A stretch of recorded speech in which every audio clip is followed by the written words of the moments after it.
Top 9 समाचारों। પાટણની હેમચંદ્રાચાર્ય યુનિવર્સિટીની બોયઝ હોસ્ટેલમાં થયેલી દારૂની મહેફિલ બાદ ફરી આજે યુનિવર્સિટીમાં ચર્ચા રહી। આ 4 દ્રશ્યો જુઓ, જેમાં કે કોંગ્રેસના ધારાસભ્ય કિરીટ પટેલ તેમજ જિલ્લા NSUIના સભ્યોએ આ મામલે વિરોધ નોંધાવ્યો અને ભૂખ હડતાળ પર બેસતા પોલીસે ગેટ બંધ કર્યો।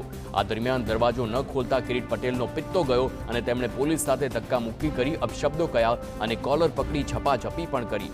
તો સમગ્ર ઘટનાને લઈને હાલ યુનિવર્સિટી પરિસરમાં ચુસ્ત પોલીસ બંદોબસ્ત ગોઠવવામાં આવ્યો છે। સાથે જ કુલપતિએ દારૂબંધી અંગેનો રિપોર્ટ સરકારમાં આપ્યો હોવાની વાત કરી છે।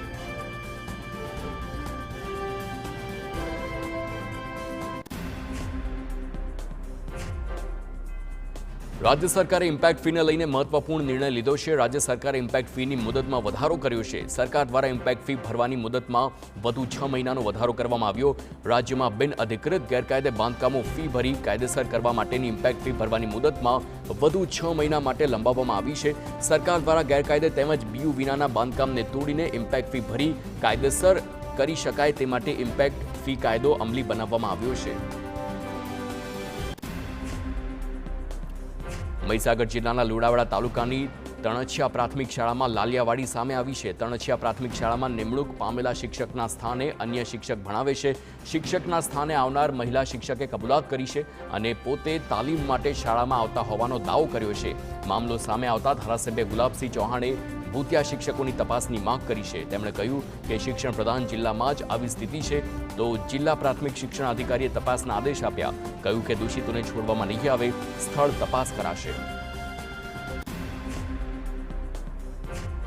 અમદાવાદમાં યુનિક મર્કન્ટાઇલ ઇન્ડિયા ગ્રુપ વિવાદ મામલે યુનિક મર્કન્ટાઇલના ડાયરેક્ટરે કહ્યું કે કંપની પાસે એસેટ મજબૂત છે, કોઈના પૈસા ક્યાંય નહીં જાય। ગ્રામ્ય વિસ્તારના લોકો અહીંયા આવ્યા, એમની માફી માંગુ છું। તેમણે કહ્યું કે આગામી 5 થી 6 મહિનામાં રોકાણકારોને રૂપિયા પરત આપવામાં બંધાયેલો છે।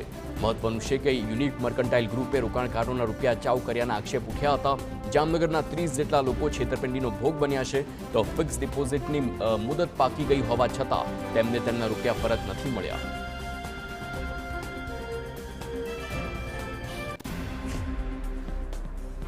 બીઝેડ કૌભાંડ કેસમાં સીઆઈડી ક્રાઇમની તપાસ વધુ તેજ બની છે। હવે આ કૌભાંડમાં કેટલાક પોલીસ અધિકારીઓ અને કર્મીઓ સીઆઈડીના રડાર પર છે। કૌભાંડી ભૂપેન્દ્ર ઝાલા એન્ડ કંપની ભૂગર્ભમાં ઉતરી જવાને લઈને પોલીસ અધિકારીઓ રડાર પર છે। સીઆઈડીને દરોડાની કાર્યવાહીની માહિતી ભૂપેન્દ્ર ઝાલાને અંદરથી જ પહોંચી હોવાની આશંકા છે। તો આઈપીએસ સ્તરના અધિકારીઓ પાસેથી વિગતો જાણી એક પોલીસ કર્મીએ જ માહિતી આપ્યાની શક્યતા છે। તો સીઆઈડી દ્વારા આવા પોલીસ કર્મચારી અને અધિકારીઓ સામે કાર્યવાહી કરી શકે છે।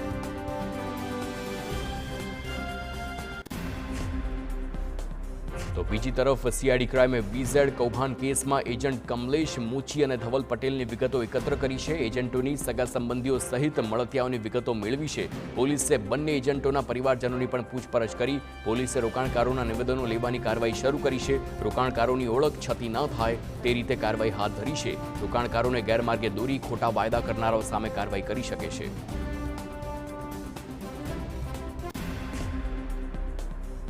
ઊંઝા એપીએમસીની ચૂંટણી શાંતિપૂર્ણ માહોલમાં સંપન્ન થઈ છે। ખેડૂત વિભાગમાં કુલ 261 મતદારોએ મતદાન કર્યું છે, જ્યારે વેપારી વિભાગમાં 805 મતદાન પૈકી 782 મતદાન થયું હતું। તો મતદાન પૂર્ણ થયા બાદ મતપેટીઓ ચુસ્ત પોલીસ બંદોબસ્ત સાથે ટ્રેઝરી ઓફિસમાં લઈ જવામાં આવી છે। આવતીકાલે ઊંઝા એપીએમસી ચૂંટણીની મતગણતરી કરાશે।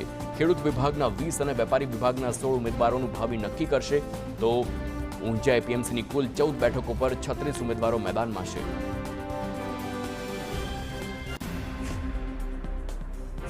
વલસાડમાં બિનવારસી હાલતમાં આધાર કાર્ડ મળવાના કેસમાં સીસીટીવી ફૂટેજ સામે આવ્યા છે। હાલર રોડ નજીક આવેલા જીઓ કેરના કામદારે આધાર કાર્ડને ફેંક્યા હોવાનો ઘટસ્ફોટ થયો છે। આધાર કાર્ડ ફેંકવાની ઘટના કેમેરામાં કેદ થઈ છે। મહત્વનું છે કે સિમ કાર્ડ લેવા આવતા ગ્રાહકોના આધાર કાર્ડ જાહેરમાં ફેંકાયા હતા। 20થી વધુ આધાર કાર્ડ બિનવારસી હાલતમાં મળતા સવાલો ઉઠ્યા હતા। સમગ્ર મામલે પોલીસે જીઓ કેરના સંચાલકની પૂછપરછ હાથ ધરી।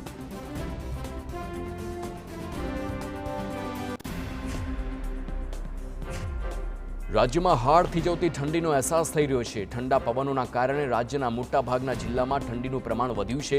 ત્યારે હવામાન વિભાગે આગામી 5 દિવસ ઠંડીનું જોર વધવાની આગાહી કરી છે। સૌરાષ્ટ્રમાં ઠંડીનો ચમકારો વધશે। તાપમાનમાં 1 થી 2 ડિગ્રીની વધઘટ જોવા મળી શકે છે।